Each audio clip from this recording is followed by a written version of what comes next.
Assalamualaikum teman-teman. Perkenalkan, kami dari kelompok 4 Saya Nimah Maisaro. dan saya Nyimas Putri Anggraini. Kami akan membahas materi mengenai ukuran kemiringan dan ukuran keruncingan data. Selamat menyaksikan.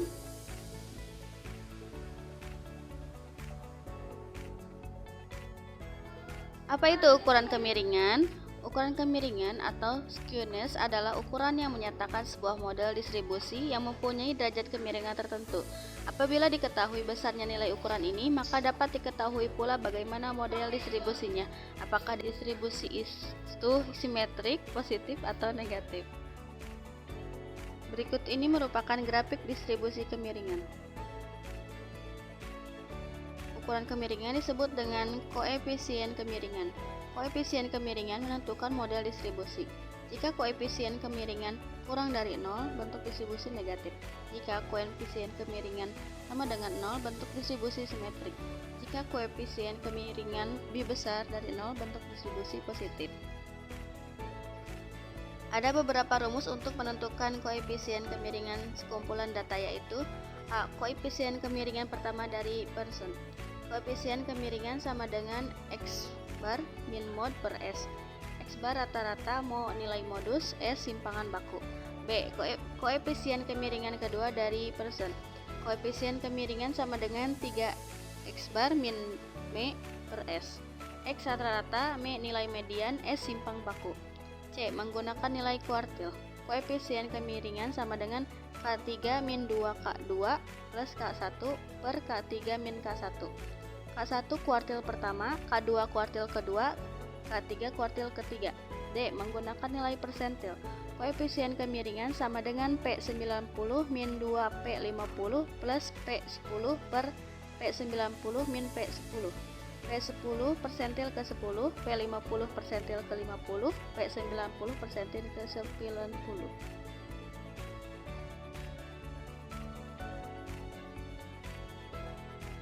Berikut ini merupakan tabel dari panjang 100 tali dalam milimeter. Panjang tali yang pertama ada 10 sampai 14 mm, kedua 15 sampai 19, 20 sampai 24, 25 sampai 29, 30 sampai 34, 35 sampai 39. Dengan frekuensi masing-masing 4, 22, 40, 16, 10 dan 8. Jika ditotalkan menjadi 100. Maka dari itu, tentukanlah A rata-rata, B median, C modus, D simpangan baku, E koefisien kemiringan pertama dari Pearson, dan F koefisien kemiringan kedua dari Pearson. Pertama, kita mencari nilai rata-rata. Untuk mencari nilai rata-rata, rumusnya adalah X bar sama dengan sigma FI XI per sigma FI, yang dimana setelah dihitung, untuk FI XI-nya adalah frekuensi dikali dengan titik tengah.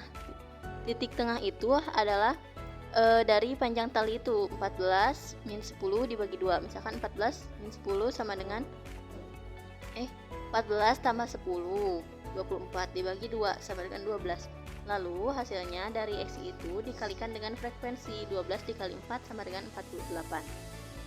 Begitupun seterusnya.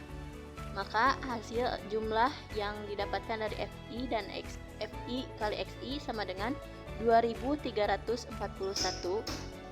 Dimasukkan ke dalam rumus sigma FI XI per sigma FI sama dengan 2341 per 100 sama dengan 23,41. Yang kedua, rumus untuk mencari median.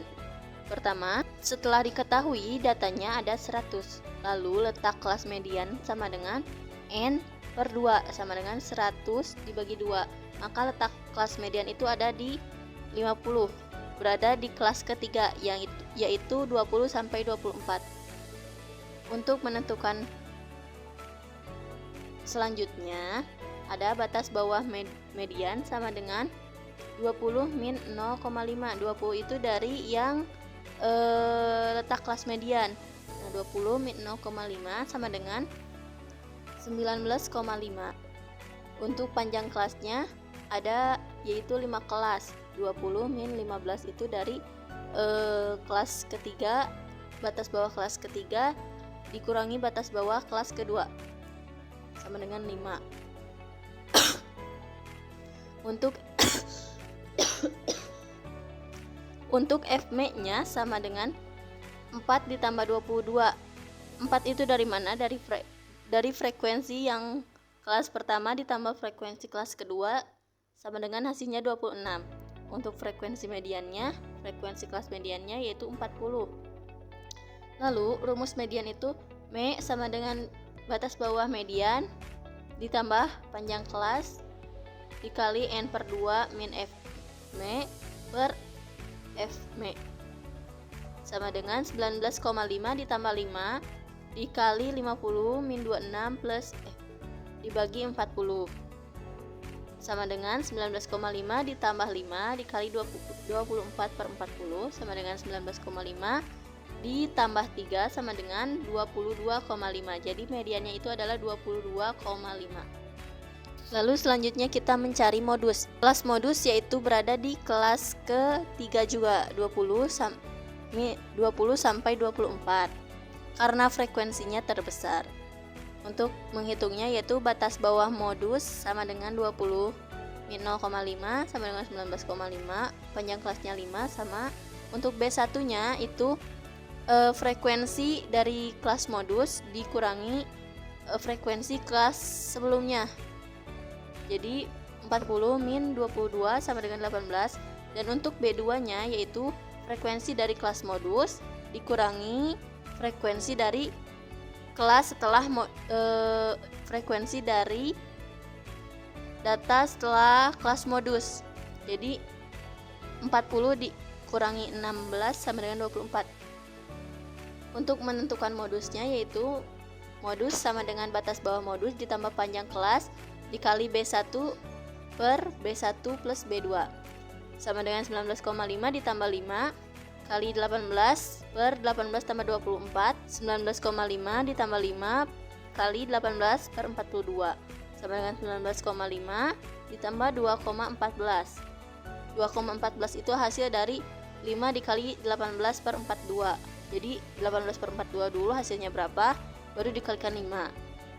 Maka didapatkan 2,14 ditambah dengan 19,5, maka hasilnya adalah 21,64 untuk modusnya. Selanjutnya kita menentukan simpangan baku.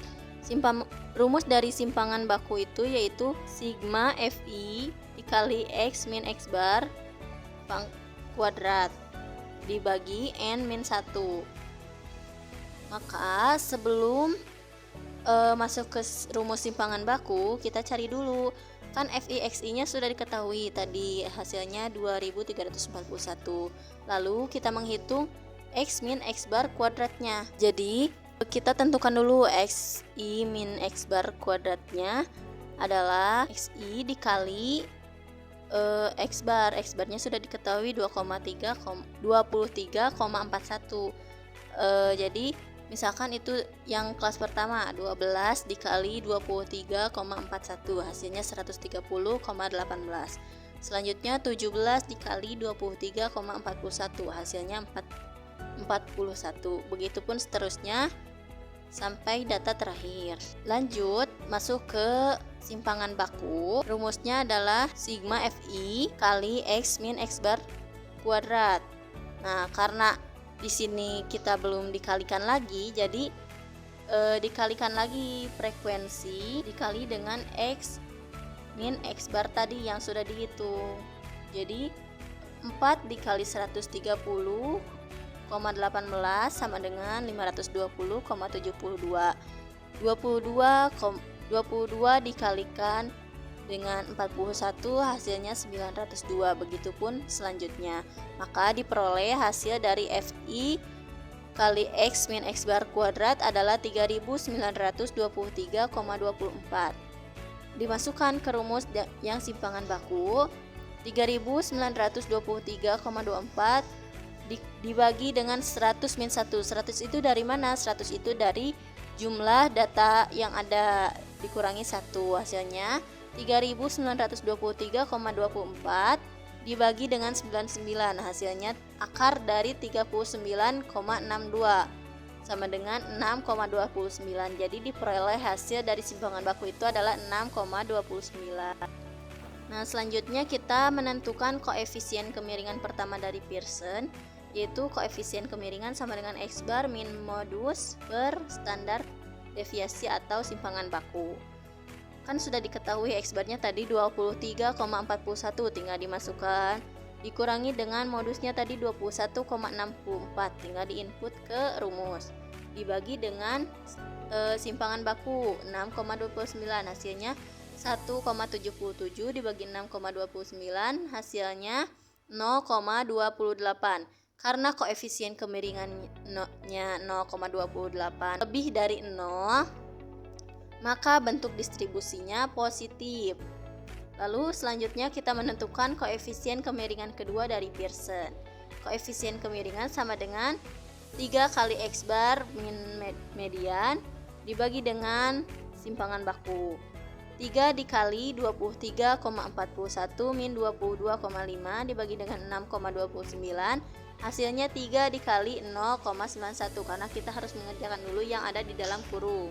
Jadi 23,41 dikurangi 22,5, hasilnya 0,91, dikalikan dengan 3, hasilnya 2,73 dibagi dengan 6,29, hasilnya 0,43. Karena koefisien kemiringannya 0,43 dan itu lebih dari 0, maka bentuk distribusinya juga positif. Selanjutnya kita masuk ke contoh soal yang menggunakan nilai kuartil.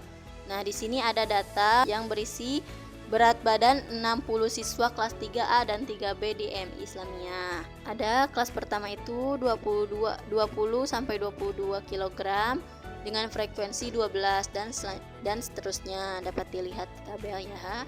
Lalu tentukan kuartil pertama, kuartil kedua, kuartil ketiga, dan koefisien kemiringan dengan menggunakan kuartil. Pertama kita cari kuartil pertamanya dulu, yaitu dengan N sama dengan 60. 60 itu dari mana? Dari frekuensi yang dijumlahkan, itu berarti jumlah seluruh data yang ada. Jadi 12 ditambah dengan 15 ditambah 10 ditambah 18 tambah 5, hasilnya 60.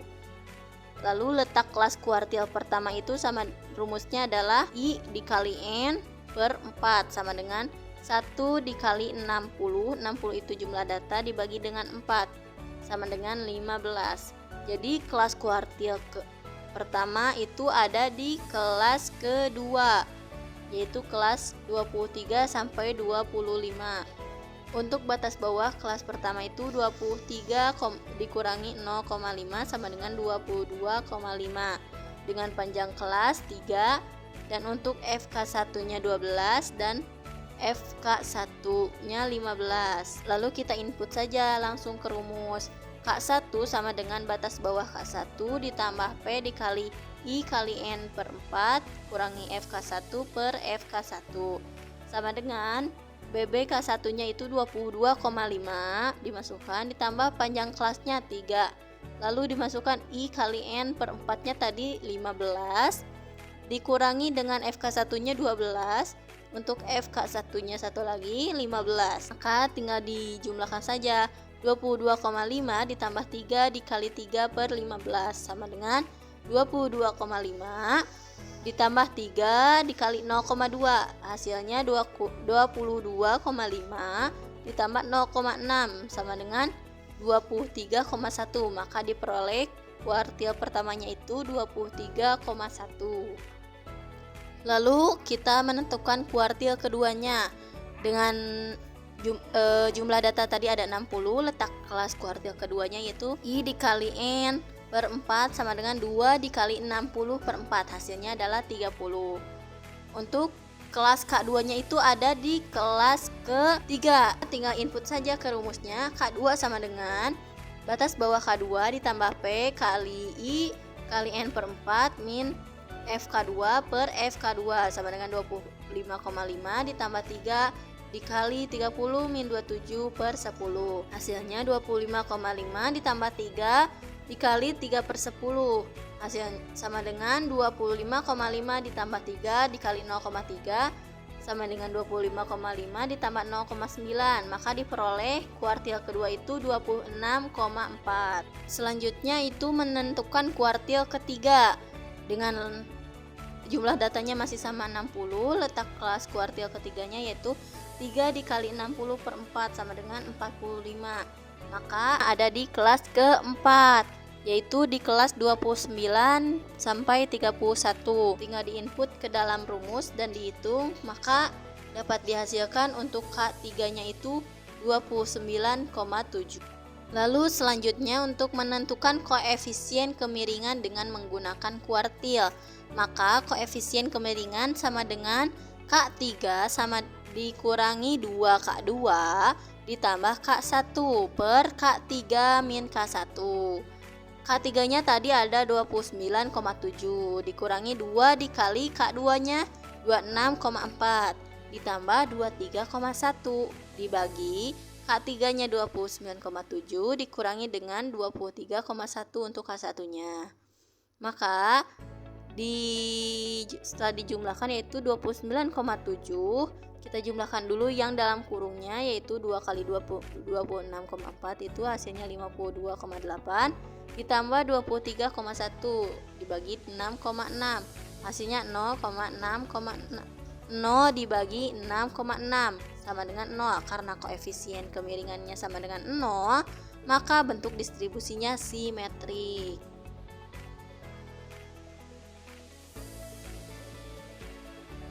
Tabel berikut menunjukkan tinggi badan 60 anak. Tinggi badan yang pertama 50 sampai 54, frekuensinya 4, 55 sampai 59, frekuensinya 8, dan seterusnya. Tentukan yang pertama A persentil 10, B persentil 50, C persentil 90, D koefisien kemiringan dengan menggunakan persentil. Persentil 10 jumlah datanya N sama dengan 60, letak kelas persentil ke 10 sama dengan I kali N per 100 sama dengan 10 kali 60 per 100 sama dengan 6. Kelas P10 yaitu 55 sampai 59. P10 sama dengan batas bawah persentil 10 plus P dikali I kali N per 100 min FV10 per FV10 sama dengan 54,5 ditambah 5 dikali 6 kurangi 4 per 8 sama dengan 54,5 tambah 5 2 per 8 sama dengan 54,5 ditambah 5 0,25 sama dengan 54,5 tambah 1,25. P10 sama dengan 55,75. Menentukan persentil 50. Letak kelas persentil ke 50 sama dengan I kali N per 10 sama dengan 50 kali 60 per 100 sama dengan 30.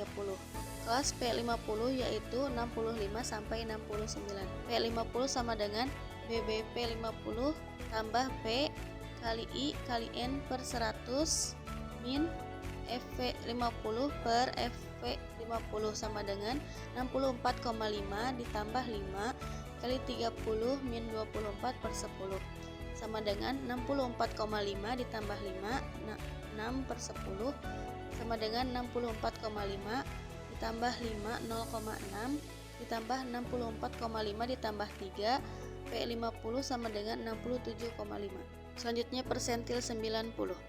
Letak kelas persentil ke 90 sama dengan I kali N per 100 sama dengan 90 kali 60 per 100 sama dengan 54. Kelas P90 yaitu 75 sampai 79. P90 sama dengan BBP90 ditambah P dikali I dikali N per 100 min FV90 per FV90 sama dengan 74,5 ditambah 5 dikali 54 min 50 per 8 sama dengan 74,5 ditambah 5 4 per 8 sama dengan 74,5 ditambah 5 0,5 sama dengan 74,5 ditambah 2,5. P90 sama dengan 77. Menentukan koefisien kemiringan dengan menggunakan persentil. Koefisien kemiringan sama dengan P90 min 2P50 ditambah P10 per P90 min P10 sama dengan 77 min 2 dikali 67,5 ditambah 55,75 per 77 min 55 min 55,75 sama dengan 77 min 135 ditambah 55,75 per 21,25 sama dengan min 2,25 per 21,25 sama dengan min 0,1058. Karena koefisien kemiringan kurang dari 0, maka bentuk distribusi negatif. Selanjutnya kita masuk ke ukuran keruncingan data. Apa itu ukuran keruncingan? Ukuran keruncingan atau kurtosis adalah derajat kepuncakan dari suatu distribusi, biasanya diambil relatif terhadap distribusi normal. Berikut merupakan grafik distribusi keruncingan. Untuk mengetahui apakah sekumpulan data mengikuti distribusi leptokurtik, pleokurtik, atau mesokurtik, hal ini dapat dilihat berdasarkan nilai koefisien kurtosisnya. Untuk menghitung koefisien kurtosis digunakan rumus koefisien kurtosis, yaitu koefisien keruncingan sama dengan 1/2 dikali K3 min K1 per P90 min P10. K1 sama dengan kuartil pertama, K3 sama dengan kuartil ketiga, P10 sama dengan persentil ke-10, P90 sama dengan persentil ke-90. Dari hasil koefisien kurtosis di atas, ada 3 kriteria untuk mengetahui model distribusi dari sekumpulan data, yaitu yang pertama, jika koefisien keruncingan kurang dari 0,263 bentuk distribusi platkurtik. Kedua, jika koefisien keruncingan mesokurtik sama dengan 0,263 bentuk distribusi mesokurtik. Dan yang ketiga, jika koefisien keruncingan lebih besar 0,263 bentuk distribusi leptokurtik. Selanjutnya ada contoh soal untuk menentukan koefisien keruncingan. Tabel berikut yang menunjukkan tinggi badan 60 anak, di mana tinggi badan 50 sampai 54 dengan frekuensi 4 dan seterusnya. Maka tentukan kuartil pertama, kuartil ketiga, persentil 10, persentil 90, dan koefisien keruncingannya. Pertama kita harus mencari dulu kuartil pertamanya, yang dimana dengan jumlah data 60, letak kelas kuartil pertama yaitu I kali N per 4 sama dengan I dikali 60 per 4 sama dengan 15. Kelas kuartil pertama itu berada di kelas ketiga yaitu 60 sampai 64. Diinput ke dalam rumus kuartil pertama yaitu kuartil pertama sama dengan BBK1 plus P dikali I kali N per 4 min FK1 per FK1 sama dengan 59,5 ditambah 5 dikali 15 min 12 per 12 sama dengan 59,5 ditambah 5 kali 3 per 12 sama dengan 59,5 ditambah 5 dikali dengan 0,25 sama dengan 59,5 ditambah 1,25. Kuartil pertama yaitu diperoleh nilai 60,75. Lalu kita tentukan kuartil ketiga. Letak kelas kuartil ketiga yaitu I kali N per 4 sama dengan 3 dikali 60 per 4 sama dengan 45. Maka kelas kuartil ketiga yaitu berada di kelas keempat, yaitu kelas ke-65 sampai 69. Maka diinput ke dalam rumus K3 sama dengan BBK3 tambah P I kali N per 4 min FK3 per FK3 sama dengan 64,5 tambah 5 dikali 45 kurangi 24 per 10 sama dengan 64,5 tambah 5 dikali 21 per 10 sama dengan 64,5 ditambah 5 dikali 2,1 sama dengan 64,5 ditambah 10,5. Maka diperoleh nilai K3 nya yaitu 75. Selanjutnya kita tentukan persentil ke-10. Dengan letak kelas persentil ke-10 sama dengan I kali N per 100 sama dengan 10 kali 60 per 100 sama dengan 6. Kelas P ke-10 yaitu berada di kelas kedua dengan data 55 sampai 59. Diinput ke dalam rumus P10 sama dengan batas bawah P10 tambah P kali I kali N per 100 FP10 per FP10 sama dengan 54,5 tambah 5 kali 6 dikurangi 4 per 8. 54,5 ditambah 5 kali 2 per 8 sama dengan 54,5 ditambah 5 kali 0,25 sama dengan 54,5 ditambah 1,25, maka diperoleh nilai persentil ke-10-nya yaitu 55,75. Selanjutnya yaitu menentukan persentil 90. Letak kelas persentil ke-90. Hasil dari perhitungan dengan jumlah 54 yaitu berada di kelas 75 sampai 79. Maka diinput ke dalam rumus P90 sama dengan batas bawah P90 ditambah P dikali I kali N per 100 min FP90 per FP90 sama dengan 74,5 ditambah 5 kali 54 min 50 per 8 sama dengan 74,5 ditambah 5 kali 4 per 8 sama dengan 74,5 ditambah 5 kali 0,5 sama dengan 74,5 ditambah 2,5 sama dengan 77. Maka nilai persentil 90-nya yaitu 77. Selanjutnya yaitu koefisien keruncingan. Koefisien keruncingan sama dengan 1 per 2 dikali K3 min K1 per P90 min P10 sama dengan 1 per 2 dikali 75 min 60,75 per 77 min 55,75 sama dengan 1 per 2 dikali 14,25 per 21,25 sama dengan 7,125 per 21,25 sama dengan 0,335. Karena koefisien keruncingan lebih besar dari 0,263, maka bentuk distribusi leptokurtik.